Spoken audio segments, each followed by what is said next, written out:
ಅಡಿಕೆ ಸರಬರಾಜು ಲಾರಿ ತಡೆದು ಚಾಲಕನ ಮೇಲೆ ಹಲ್ಲೆ ನಡೆಸಲಾಗಿದೆ. ಸೂಕ್ತ ದಾಖಲೆ ಕೇಳಿ ಹಣಕ್ಕೆ ಡಿಮಾಂಡ್ ಮಾಡಿರುವಂತಹ ಆರೋಪ ಕೂಡ ಕೇಳಿಬಂದಿದೆ. ಜಿಲ್ಲಾ ಯುವ ಕಾಂಗ್ರೆಸ್ ಅಧ್ಯಕ್ಷ ಉಲ್ಲಾಸ್ ವಿರುದ್ಧ ಈ ರೀತಿ ಗಂಭೀರ ಆರೋಪ.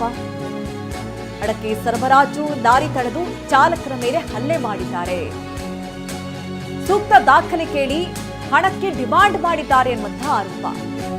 ಚಿತ್ರದುರ್ಗ ಗ್ರಾಮಾಂತರ ಠಾಣೆ ಬಳಿ ರೈತರು ಈ ಬಗ್ಗೆ ಪ್ರತಿಭಟನೆಗಿಳಿದಿದ್ದಾರೆ. ಅಡಿಕೆ ಲಾರಿ ತಂದು ಠಾಣೆ ಬಳಿ ನಿಲ್ಲಿಸಿ ರೈತರು ಆಕ್ರೋಶವನ್ನು ಹೊರಹಾಕ್ತಾ ಇದ್ದಾರೆ. ಯುವ ಕಾಂಗ್ರೆಸ್ ಜಿಲ್ಲಾಧ್ಯಕ್ಷ ಕಾರೇಹಳ್ಳಿ ಮತ್ತಿತರರ ವಿರುದ್ಧ ಕಿಡಿಕಾರ್ತಾ ಇದ್ದಾರೆ. ರೈತ ಸಂಘದ ನೇತೃತ್ವದಲ್ಲಿ ಆರೋಪಿ ಬಂಧನಕ್ಕೆ ಆಗ್ರಹ ಕೂಡ ವ್ಯಕ್ತವಾಗ್ತಾ ಇದೆ. ಕಾಂಗ್ರೆಸ್ನಿಂದ ಕಾರೇಹಳ್ಳಿ ಉಲ್ಲಾಸ್ ಉಚ್ಚಾಟನೆಗೆ ರೈತರು ಆಗ್ರಹವನ್ನು ವ್ಯಕ್ತಪಡಿಸಿದ್ದಾರೆ. ಇನ್ನು ಕಾರೇಹಳ್ಳಿ ಉಲ್ಲಾಸ್ ಮತ್ತಿತರರ ವಿರುದ್ಧ ಪ್ರಕರಣ ದಾಖಲಾಗಿದೆ.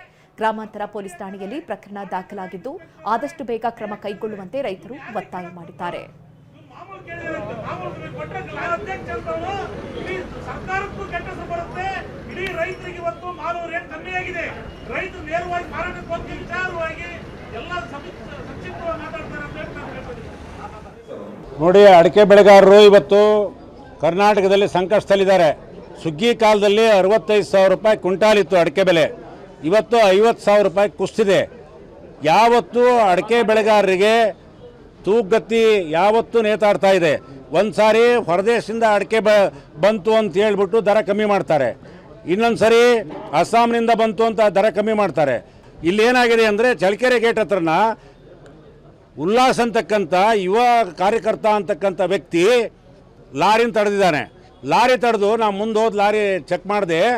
ಆ ಲಾರಿ ಒಳಗೆಲ್ಲ ರೆಕಾರ್ಡ್ ಸರಿ ಇತ್ತು. ನಿನ್ನ ಲಾರಿ ಚೆಕ್ ಮಾಡಿದ್ರೆ ನಿನ್ನ ರೆಕಾರ್ಡ್ ಸರಿ ಇಲ್ಲ ಅಂತ. ಅವನಿಗೆ ಲಾರಿ ಚೆಕ್ ಮಾಡೋಕ್ಕೂ ಬರಲ್ಲ, ಅವನೇನು ಮಾಡೋಕ್ಕೂ ಬರಲ್ಲ. ಆದರೆ ಅವನು ವಸೂಲಿಗೋಸ್ಕರ ಮತ್ತೇನು ಅಂತ ಕೇಳಿದ್ದಾನೆ.